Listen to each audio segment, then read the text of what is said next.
I grew up in America, and I compare kind of my knowledge of money now to my knowledge of money pre-Bitcoin, and they're vastly different. After discovering Bitcoin, you understand what money actually is. It's a medium of exchange, in order to go to the store and buy some like candy I need to give money, but it's also a store of value. It's entirely how the world functions, and every incentive connects back to money. So learning about inflation, learning about how all the problems that I was seeing in the world with war and just kind of any injustice that was happening, I was like, money's the problem. We need to have a supply that cannot be changed. There's this Bitcoin thing that has, absolute finality of scarcity, and this could really, really be something.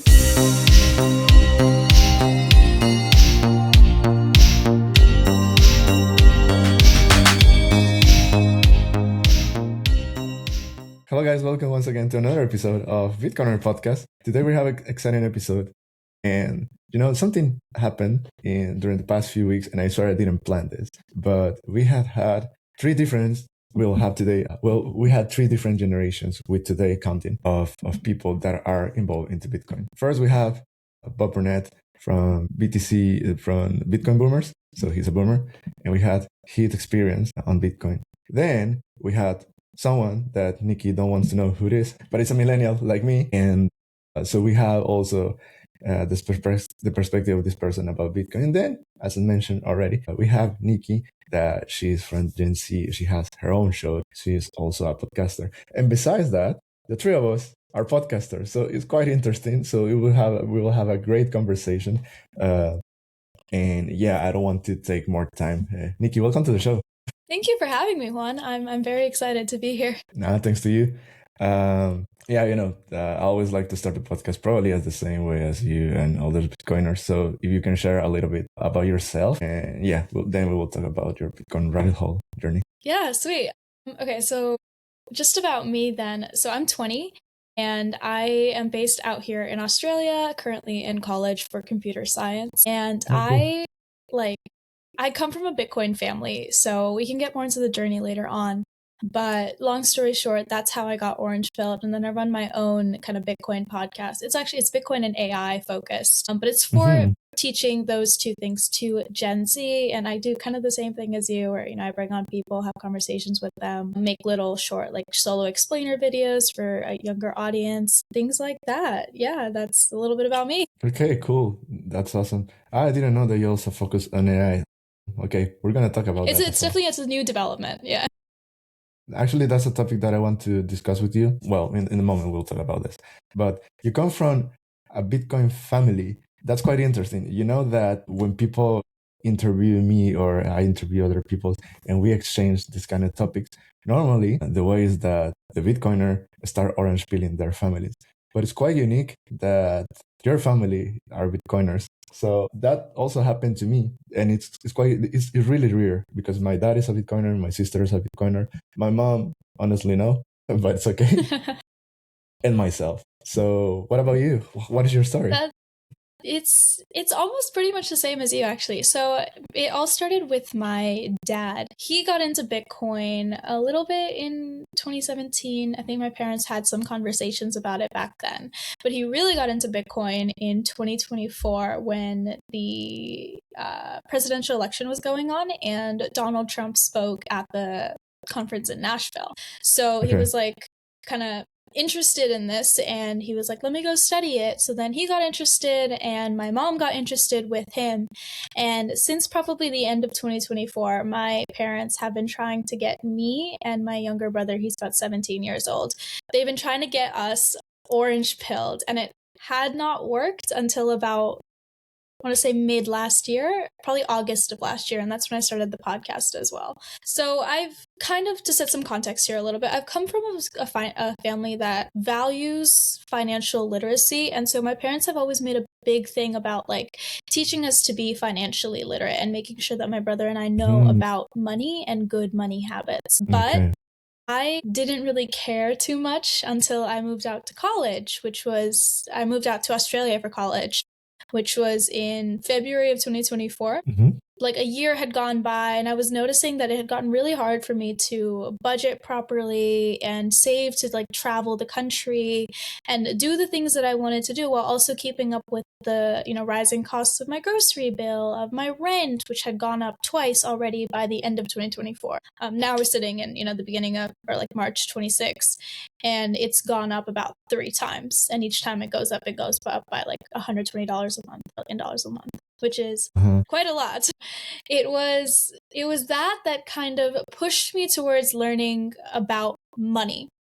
And then in January of 2025, so January of just last year, my dad sits me down and makes me watch What's the Problem by Joe Bryan. And I'm sure you know of that video. It's a great starter point for anyone who's maybe listening to this and wants to get maybe a loved one that's younger than them into Bitcoin, or at least curious about Bitcoin.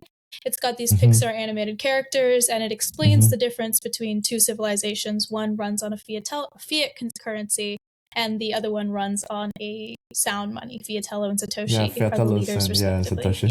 Yeah. So I watched that video, and then I was like, okay, so there's definitely a problem at hand here, and it's really, really bad, right? This was me basically learning what inflation was for the very first time, and finally figuring out why things had gotten more and more expensive. So then I did more research, I read some books, and then in August, I was like, okay, what is this Bitcoin thing that my dad and my mom keep talking about? And then I read the Bitcoin Standard, I read Broken Money, The Price of Tomorrow, and after doing this, I was like, okay, I need to start this podcast because I was already doing all of the work to learn about Bitcoin. I thought, I'm doing the work, I'm having these conversations with my parents. What happens if I just record a video and then put it on YouTube? So I had put my first video on YouTube, and my dad had been in the Bitcoin X space for quite a while at this time, and he reposted it to his X. And then I saw a lot of like existing Bitcoiners, kind of like an influx of them into my channel, and I was like, wow, okay, this could be something. So I kept going with the podcast. Now I just released my 100th episode last week, which was like a huge thing for me because I was like, we're like, what was it, August to March now? That's 7 months out. And I was like, 100 episodes, this is pretty cool. So it was an interview with Rajat Soni, who's one of my favorite people in the Bitcoin space. And I really, really enjoyed that conversation, but that's besides the point. Fast forward quite a bit. Now I'm here. I am a full, like a Bitcoin maxi, basically. Like, I don't think that it's worth Gen Z's time looking at anything else, but still learning, still finding my footing, still kind of trying to figure out my way with, my content and my way in this world, as corny as that sounds. That's amazing. How many episodes do you release per week? Or you don't have a schedule? Like, you just release it when you feel it's ready? I've changed my release schedules quite a bit. So I started out doing once a week for about 2 months. Then I switched to doing twice a week. Then I switched to doing 3 times a week in December. And then I switched back from 3 times a week to 2 times a week at the beginning of March, because classes had started up again, and 3 times a week had become too difficult to manage. But I do my 2 times a week, 1 interview, and then the second is always a segment that I do with my dad called Satoshi Sundays, where we sit down and we talk about kind of what's going on in Bitcoin, AI, macro, or just in the world at that time. So that one's a weekly recurring segment. The other one will always be an interview with some guest. And then sometimes when I have something like a topic that I want to explain or talk about, I film a quick video, and then I just kind of try and produce that, edit that, and then get that out. So yeah, that's my release schedule now. It's kind of changed a bunch. I've played around with it, as you do when you're making content. Right? You need to find out exactly what works for you and your audience. Yeah, absolutely. No, I was wondering because I was doing some math, and I have been doing this for 3 years, and this is my 104th or 5th episode, and you have been doing 101 in less than a year. I was like, what? But now I understand why. Yeah, it had gone a little crazy for a while with the 3 times a week. I enjoyed doing it then, but I also wasn't in class, so it was easier to manage. And now I'm like, okay, we need to take a step back from that. Yeah. And talking about your show, what do you think that it's the most important to learn to your generation, because and this is where I wanted to share before. So I was talking with Bob and also with the other person, the millennial, and we were discussing about our different point of views. So for Bob, as probably as your dad, their goal in life was to have enough money to work hard, to 9 to 5, to find a house, make a family. But with my generation change, right? The millennials, we are the ones that are between two worlds, between the analog world and the digital world, because we grew up when there was the expansion of the computers.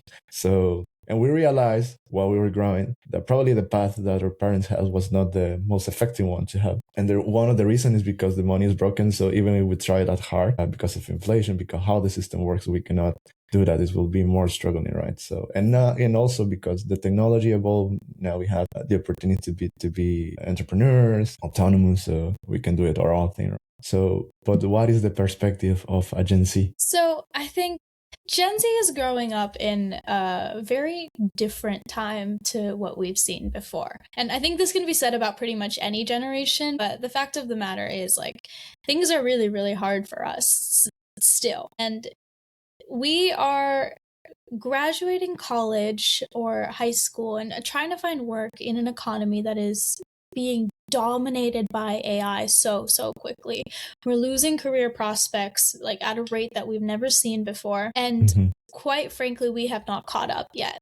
Right? For example, I'm studying computer science, and this is probably the most highly impacted career or industry, that's the correct word, industry by AI. But my degree, the things I'm learning in classes, haven't caught up to what, how AI is changing the IT industry, how it's changing tech. What I'm learning is still the exact same as what my dad learned when he was studying computer science like 20 years ago in college. So, or not even 20 years ago, it was 30 years ago at this point. It's a very difficult position to be in. So that's part of the reason why I started the channel as well, right? Because we are trying to figure things out in a time where no one really knows what's going on. And we try to take, our parents or other mentors' advice who are older than us, but they're also not accustomed to what's happening. So their advice is always like, oh, just go to college, get good grades, pick up an internship, have extracurriculars, and you'll be fine. You'll get a good job with some 6-7 figure salary if you're lucky. That's not the case anymore. And Gen Z knows this. So that's part of the reason I started the channel, just to kind of have a documentation of that uncertainty on the internet. And hopefully my peers can watch my videos and connect to some of the things that I am feeling and talking about. And then the other aspect is we are in so much debt. Like, our countries are in so much debt, and they're not stopping the money printers, right? Take the US, for example. So I grew up in America, and I compare kind of my knowledge of money now to my knowledge of money pre-Bitcoin, and they're vastly different.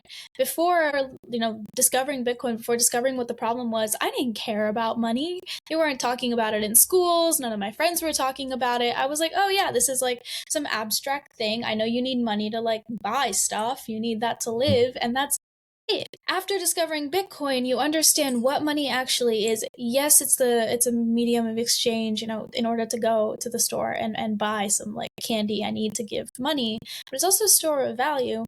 It's entirely how the world functions, and every incentive connects back to money. So learning about inflation, learning about how all the problems that I was seeing in the world with war and just kind of any injustice that was happening, I was like, okay, money's the problem. We need to have a supply that cannot be changed. There's this Bitcoin thing that has, absolute finality of scarcity, and this could really, really be something. So that's when I started to believe in Bitcoin. And then, because I needed something to believe in, right? Like when you're at a problem and you want to fix it, you need to have something to believe in. And for me, that was Bitcoin. And so the purpose of my channel is to present other Gen Z with the options of Bitcoin and AI, and hopefully they can view these two things as something to believe in as well. I got it. Yeah, we have similar goals. When I started the podcast, also was, well, when I had the idea to do the podcast was like to be like some complementary type of educational content to El Salvador, because we had, all these grassroots efforts back then. Now with the Bitcoin office consolidated, and now they are working in the Ministry of Education. Now we have Bitcoin in the public school curriculum. Also AI, I think little by little they're integrating that. So I was like thinking, okay, the kids can watch it, teenagers can watch it after their classes, because back then it was volunteer with the grassroots efforts. Now it's in the curriculum, so they will have it right now, at school. So yeah, but little by little was evolving, and it's probably as you. That's the beauty of the internet, right? That everyone can watch it, so anyone can watch it, feel related to you, and keep learning. Yeah, exactly.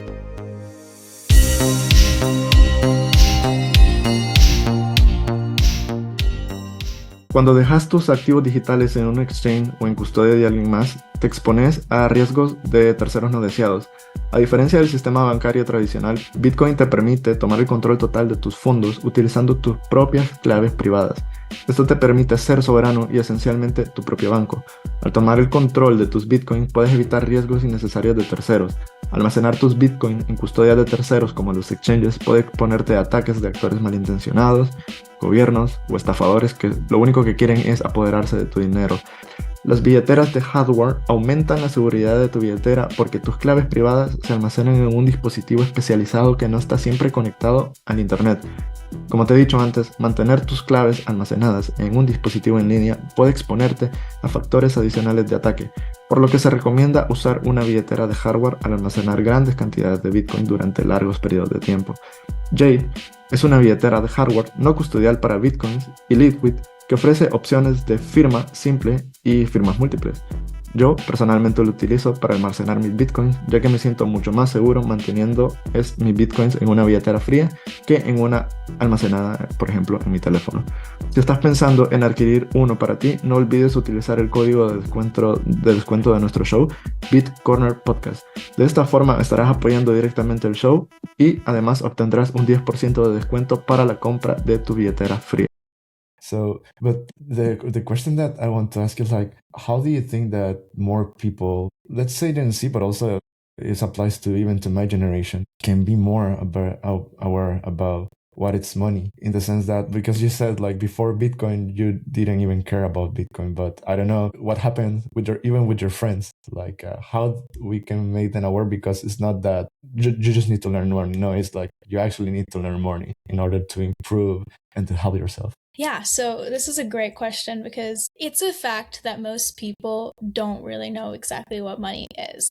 And I'm also someone who doesn't know exactly what money is, right? Because this is a really, really hard concept to truly understand and work with. But it is the foundational level to even understanding Bitcoin.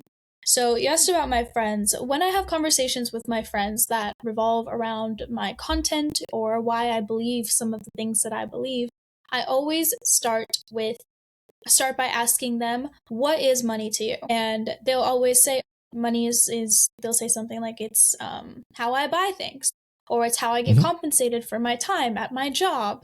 Money is required to exist. Money is its value, it's exchange, whatever it is, right?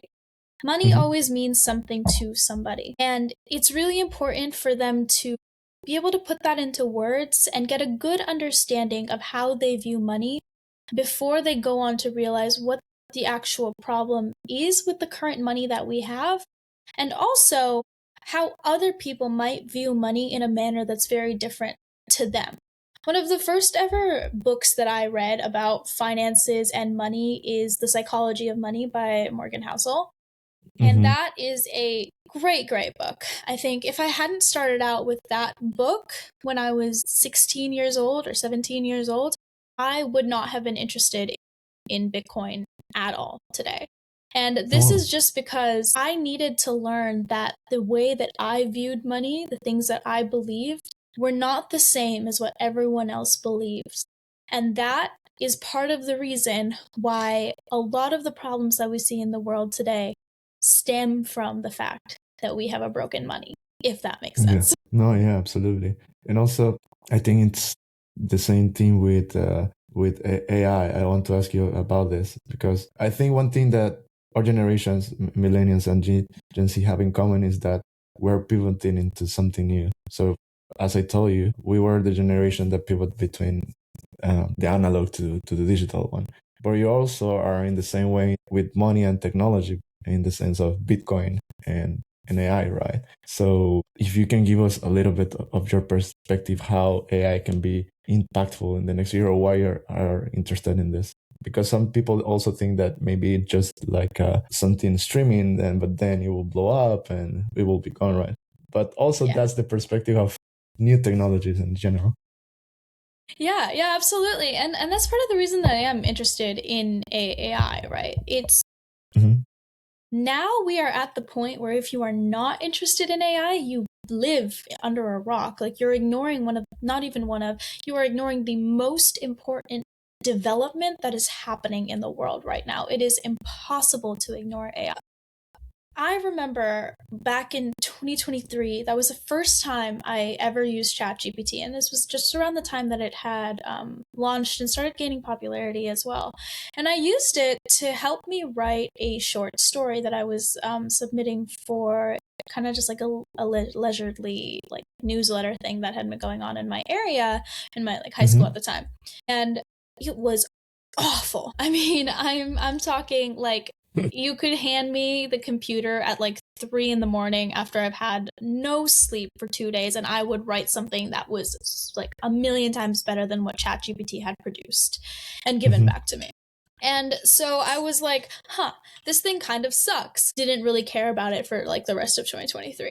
And then 2024, we started to see more and more AI. And this is when I started to like use it, but also use it in the sense that it was a chatbot, right? I was learning something in college and I wanted a concept explained to me, and I just didn't have the time to go back and read a textbook chapter or go back and watch the lecture. ChatGPT. And then last year was also kind of the same thing. It really wasn't until December of last year, and then this year especially, that I started realizing AI is so much bigger than just a generative LLM. It is, with AI, you are able to make anything and everything autonomous. And I'm not someone that is an AI expert, but I use it to automate so many of my workflows. I'm talking just simple tasks like needing to reach out to people and invite them on for interviews. I have an AI bot that does that. Needing to schedule those interviews and then go in and get the Riverside link and then upload it to the Google Calendar. Like, you know how tedious that process that can be. So if my AI does that, it sends out emails. If there's anything that I'm missing, then it lets me know. Otherwise, my AI kind of handles that almost completely autonomously. Researching for content, planning out episode outlines and questions and scripts for whatever type of the episode it is, all done by me with AI, right? I will sit down and quickly tell my bot before I go to class that I want a full report on, for example, I used this when the Jane Street Terra thing was happening end of February with Bitcoin, when the 10 a.m. reports had come out. So I told my bot, I was like, hey, can you go research this in detail and then come back to me like with a full report, drop it into my Obsidian, which is where I keep all of kind of like my brain dumps and my notes and stuff. And when I'm done with class, I'll come back and I'll read it. That's exactly what I did. And it was so helpful because it saved me so much time, right? This is still a very chatbot use. I now use AI to edit my videos. I use AI to fix up any kind of like recording bugs or things that I need to fill in, or if I want to touch up anything. I got to make thumbnails, descriptions, titles, right? Like, everything. AI is something that makes my life and everyone's life so much faster and more efficient. It gives me more time with my content to focus on the things that I actually need to be there for. I need to make ideas. I need to write scripts. I need to research people. I need to plan out questions. I need to make decisions. AI needs to present me with a bunch of options. And so this is why I care about AI, right? It is allowing me to build what I really, really want to build with my channel in a fraction of the time and a fraction of the effort that it would have taken me to build this channel in, say, 2016 or 2017. Yeah, absolutely. And I think that the most valuable thing that we have is time. So Yeah. Absolutely, 100%. And that's also part of the reason that I'm so Gen Z focused, because time is our most valuable asset, and we have so much of it right now. Like I'm 20 years old, right? Like this is so young in the grand scheme of things. So starting now and learning AI before it becomes too complex and too difficult for me to learn is incredibly important. And on the flip side, starting now and accumulating Bitcoin, learning about Bitcoin before it becomes too scarce for it to be possible for me is more important than the AI aspect. No, yeah, absolutely. And I think you are in a great advantage. And I think that the Gen Z are in a great advantage. Actually, I think that's why Bukele in my country and the Bitcoin office are focused on kids. I mean, our generation and the boomers, I think is more like, Bitcoin is volunteer in general, right? But they are focused into, hey, guys, you need to learn about this technology, Austrian economics, which for me, that's the most fascinating thing, that they're learning Austrians. At least they have a alternative. So when they grow up, they will say, okay, we have the old system and the new system, hopefully, and you can choose which one do you want. And you're able to choose voluntarily which one do you want. You will be able to notice why one system is broken and why the other one can help you to switch right to this one. So yeah, I 100 completely agree with you. We're almost at the middle of the episode, so now is the time of the game. So let's do it. Okay, so now it's time to reveal that. The audience already know how it works. My previous guest have a question for my next guest, and in your case, you have two persons that make you question. So one of them is actually someone you had in your podcast, and the millennial is Bram from Bitcoin for Millennials. Sweet, I love Bram. Yeah, he's amazing. So that's the first one. So let's go with the first one. Nikki, I would love to learn and have you share with the people that are listening what your kind of like foundational motivation is for starting to talk about Bitcoin and also keeping on going, because I think I've said this before, but like the action is the inspiration, right? Like just me having a podcast, you having a podcast, Nikki having a podcast, like just putting your energy towards something and really trying, I think, is already what could trigger people to listen to you. And I just would love to learn and for you to share what that is for you and how Bitcoin changes your outlook toward the future. Sweet. This is a great question. I think for me, the reason I looked to Bitcoin is because I could not see hope in anything else, right? By the middle of last year, June, July-ish, I was questioning pretty much everything about the life path that I was working towards. I wanted to switch my major away from computer science to like economics or finance or something, because I was like, there are no jobs left in computer science, and getting an internship was almost impossible. I was struggling to like figure out what to build, because the things that I was writing, the programs that I was building were not comparable to what AI was doing. So I was like looking for a way to get out of the comp sci rabbit hole that I had been entering into. And so at the same time, I was also feeling so hopeless about the money, because I was like, things are getting more expensive, and then I don't know if I'm going to get a job when I graduate because of what's happening in tech. How am I going to afford to live? I'm going to have to graduate and then move back in with my parents, which absolutely nothing wrong with that. My parents are going to watch this. I love you guys. I'm absolutely not saying that there's something wrong with that. But I was worried, because I was like, I'm going to be 20, 21, 22. I'll never be able to go travel the world and do the things I want to do. I won't be able to ever buy a house or get married or have kids, even though that's much further down the line. I wanted something to believe in. And that's when I found Bitcoin, and Bitcoin made sense to me because of the absolute finality of scarcity that I was talking about earlier. This is a phrase, like a saying, a term that my dad uses to describe Bitcoin. And basically all that it means is like, no one can change the supply of Bitcoin, right? Like it's 21 million today. It's going to be 21 million 20 years from now.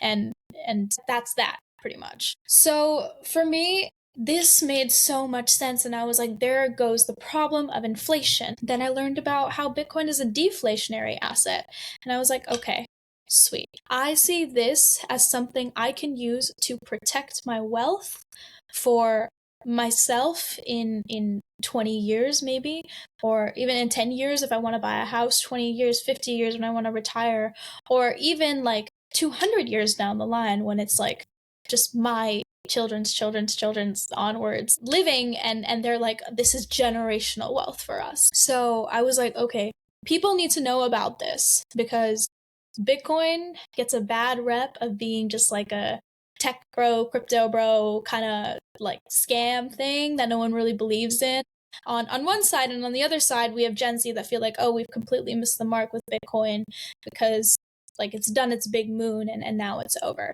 So now we have to find whatever the next Bitcoin is. So people are going towards Solana, XRP, ETH. Like it's all just not worth it. Bitcoin is Bitcoin. And so that was my motivation to start the podcast. It was to provide or present Bitcoin and AI as hope for Gen Z who may have been feeling the same way that I was feeling before I decided to go and do the proof of work to actually understand what those things actually were. Yeah, absolutely. I just want to add something, guys, of what you said, that why Bitcoin is Bitcoin. And I love this phrase that Bob Burnett said when he came to the pod, and he says that Bitcoin is really similar to the Immaculate Conception, and I believe it's true. So because the condition and how Bitcoin was built and presented was unique, because back then there was no money incentives behind it, more than make a system that works with peers, right? But there was no market capital as it is right now. So people were doing it just because they believe in it. I mean, it was less than $1, less than sometimes penny worth it. But now the thing is that the great difference is that everyone that wants to make the next Bitcoin, it will fail since the inception, because you're doing it first behind a concept that you will try to make something better, but with a market capital behind it. And you as a person trying to do it, it won't work, because all the responsibility, it will be on you. Like with Ethereum, with Vitalik, there's someone behind it. It's not decentralized, it's decentralized in name only. And eventually it will become a company.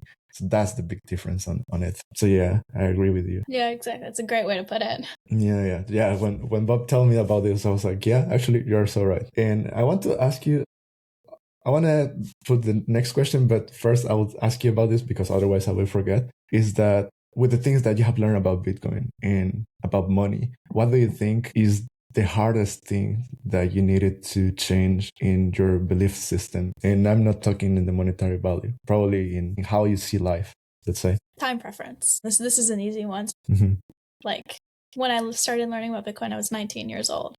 I'm a girl, I'm in college, like there's so many things I want to do, and I hate to say this because it's so stereotypical, but like, yeah, I have a shopping problem.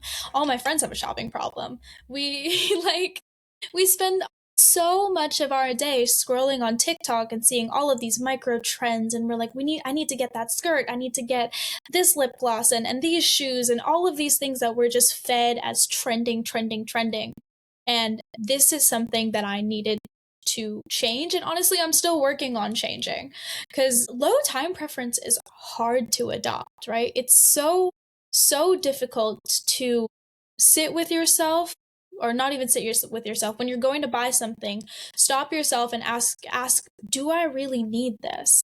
Is it worth buying this to get satisfaction now? Or would I rather put this money into Bitcoin or into something that could help me in the future, right? This went down to the concept of saving. Saving for me was so hard to do, because I was like, well, I'm not really ever going to need it, so I'm just going to spend it now because I want to spend it now. That's not the right mindset to live with. And this, like, there are so many reasons that Gen Z has a problem with a high time preference. The biggest one is social media, but it was something that I had to work on. And this goes so much like beyond just money as well, as you were mentioning. It happens in pretty much all aspects of my life. If the friends that I'm making, I'm choosing to be friends with people who I can envision in my life 20 years from now, 30 years from now. Those are the friendships I want to invest in. Yes, it's fun to go out with people and meet everyone and say everyone's my best friend, but who's going to be around 30 years from now if I'm just prioritizing having fun in the moment? And that's not to say you shouldn't have fun and stuff. Of course you should live your life, but you need to sit with yourself and you need to ask if something is truly important to you today, or if you should put it kind of on the back burner and then cash in on it a few years from now, or like multiple years from now, if that makes sense. It was really just time preference for me. Okay, that's cool. Yeah, I believe in that as well. So my previous guest as well was Gio. I don't know if he's that new in the space, but Gio is a guy that he's working in wall axe. So just as the same as the BitX, he's working in the wall axe. Probably you have seen it in Bitcoin, in on X probably, or on Nostr, that he's working into this. It's kind of a queue that you plug in into any wall, and it works like a BitX basically. So it's a really cool project. So he has a question for you as well. Do you think Bitcoin will succeed for future generations, for example, your children? And if yes, how would that success look like? Well, how do you think those generations will benefit from Bitcoin? So I think Bitcoin is going to it's going to benefit all of the incoming generations, but it's going to take some time, a lot of time, for the world to completely run on a Bitcoin standard where the benefits from Bitcoin will include a deflationary economy. The cost of living is going down every year. It's trending towards zero. It'll never get to zero, obviously, but it'll get closer. And there will be generations that can enjoy that kind of monetary environment. However, until we get there, Bitcoin is going to benefit any generation that chooses to buy it, hold it, and keep storing their wealth in it. Because Bitcoin preserves money. It preserves the value of your money. So that's why I like to say, right, like Bitcoin is a protection system for my wealth, essentially. That's all that it is to me. The accumulation that I do, the protection that I do, it's going to benefit my children, because who knows how much that Bitcoin will be worth at their time, right? And then if they need it, they have that. And this started as $10 a day for me. It might not even be for my children. It could be for me in 40 years for my retirement life, right? Like, it is, if you're viewing it from just an investing point of view, it is an incredible asset. But that's obviously not all it is. It's a sounder money. It's a better preservation of your value, of the time that you dedicate to produce and build something. And that's why it's going to benefit not only my generation, not only like all the generations that are alive right now on this planet, but the ones that are incoming now to like 1,000 years from now, as Bitcoin is going to be around forever. Yeah, absolutely. I believe so as well. And I think that's basically all the things that all Bitcoiners are doing right now, right? That we're thinking in the future, in our future generation. So our time preference absolutely changed for everyone. Yeah. Also, I want to ask you about, because you're right now in university. So in your curriculum, have you had economics yet, or are you going to have economics? Have you checked it? So yes. So I'm studying computer science, so it's not a part of my core curriculum, but I've taken some economics and finance courses on the side. So I've done micro econ, and then macro is kind of just an area of interest of mine. So everything that I know from that, I know from doing my own research, but I haven't taken in a college macro course yet. No, I'm asking because I'm curious if they're teaching you Keynesians or Austrians. It's Keynesian. It's Keynesian. Absolutely. Yep. 100% it's Keynesian. I think there's only a few universities in the world actually that teach Austrian economics, and most of them are located in Europe.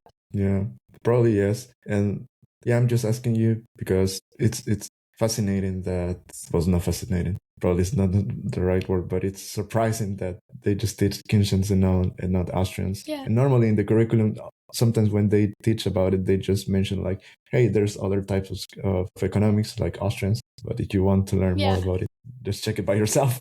Yeah. I mean, there's a reason they do this as well, right?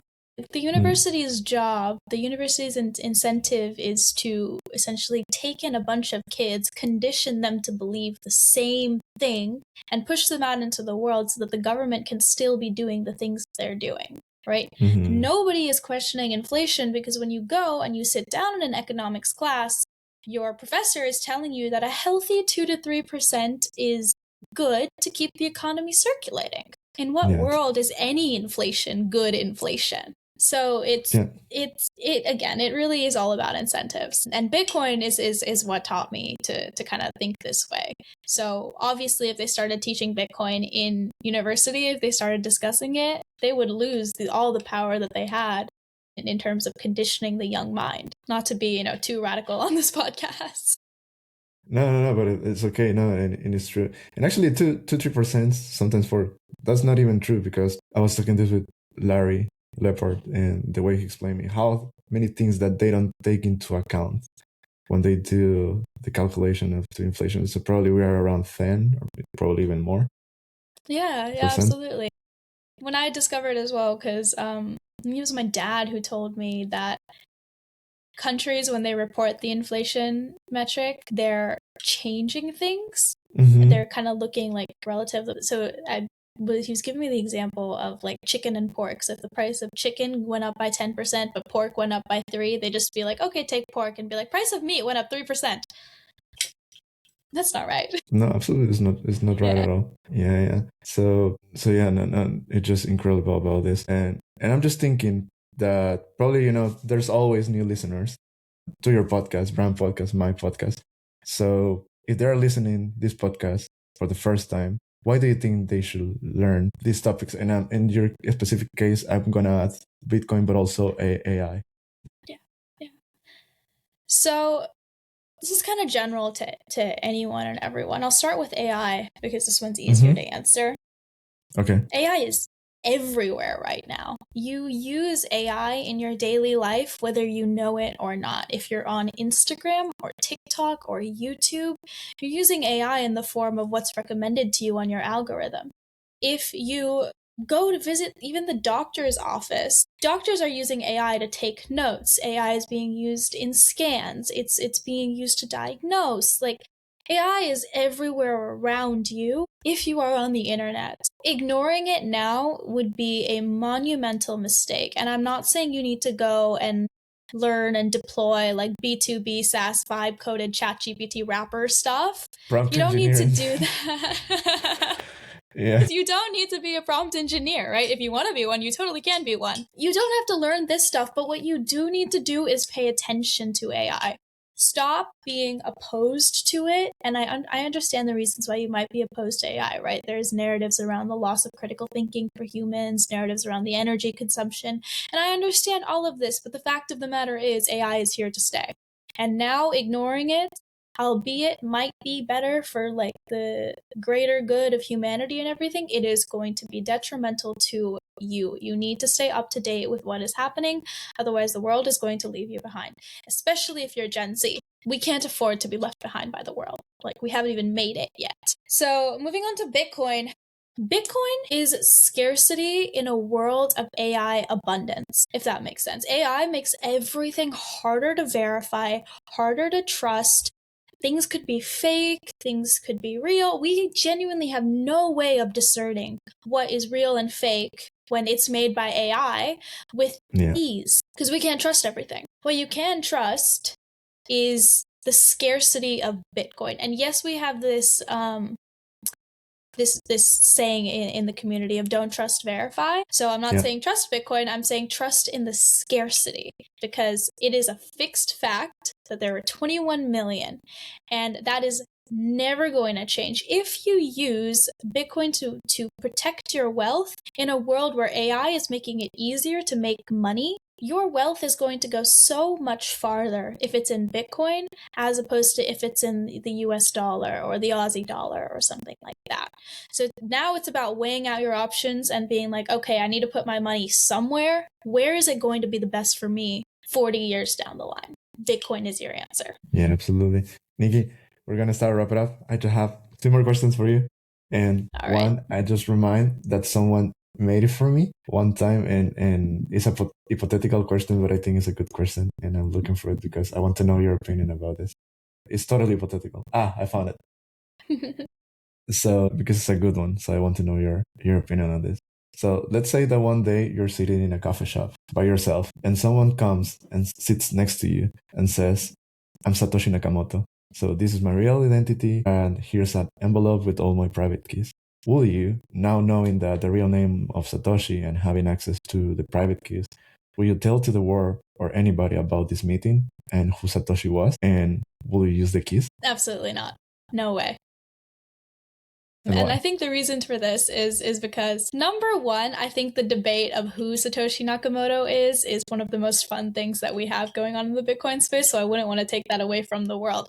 But also for the reason that I don't think I would believe it, if that makes sense. Like, I don't think I would trust the person who's claiming to be Satoshi Nakamoto and then giving me their private keys, because number one, why are you doing that? Number two, I don't know, something just seems a little bit fishy here.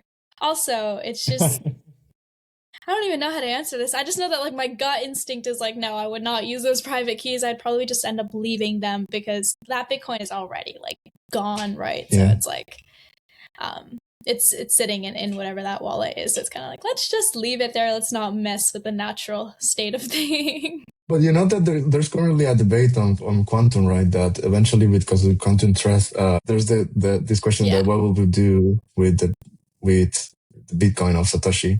Should we move it to a new wallet or stay there? Yeah, I think it should stay there. I don't have a clear answer yet for myself about this, but every time I'm changing it. But I think you're thinking because of the property right, because Bitcoin in the end is property right, so everyone. Pretty much. Yeah. Pretty much what is somebody's, you should not be able to move it without like consent from them. So yeah, it's crazy hypothetical. I need to think about this more. Yeah, that's why I love this kind of questions.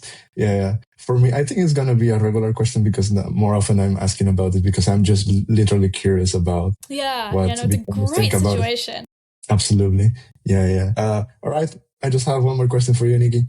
And the question is that what do you think is the most valuable thing that Bitcoin has provided? I know you said time preference, but I want to go even deeper, like in your personal values as a person, let's say. I'll connect this back to the picture that I was kind of painting earlier, where Bitcoin was hope for me. Like, to be completely 100% personal here, not speaking of the broader impact of anything or Gen Z or anything. For me, Bitcoin is something to believe in, and it gives me faith.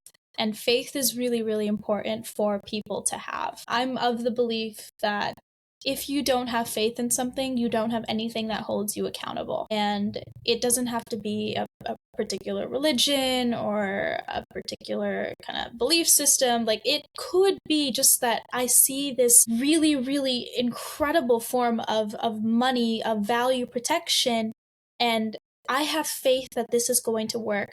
So I'm holding myself accountable to keep giving it the chance that it deserves so that it can work for me in the future.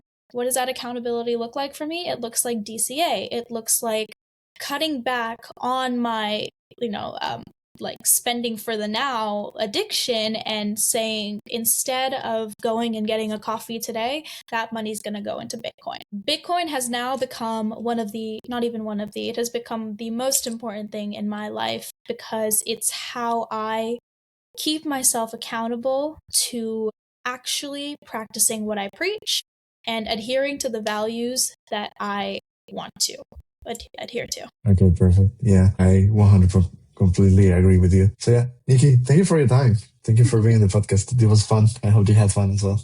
Yeah, absolutely. This was a great conversation. I can't even lie. I'm still thinking about that hypothetical situation, and now I'm thinking maybe my answer might change a little bit. Maybe I'd want to release that Bitcoin. I don't know. It's an interesting thing for me to think about tonight. Kind of go back and forth with myself. Believe me, you won't just think it tonight. You will think it for several nights. And people think my opinion every single episode, probably, because it's a great hypothetical question. Yeah, absolutely, 100%. Yeah. All right, Nikki, thank you very much for your time to spend time with us. And guys, see you this week. Ciao.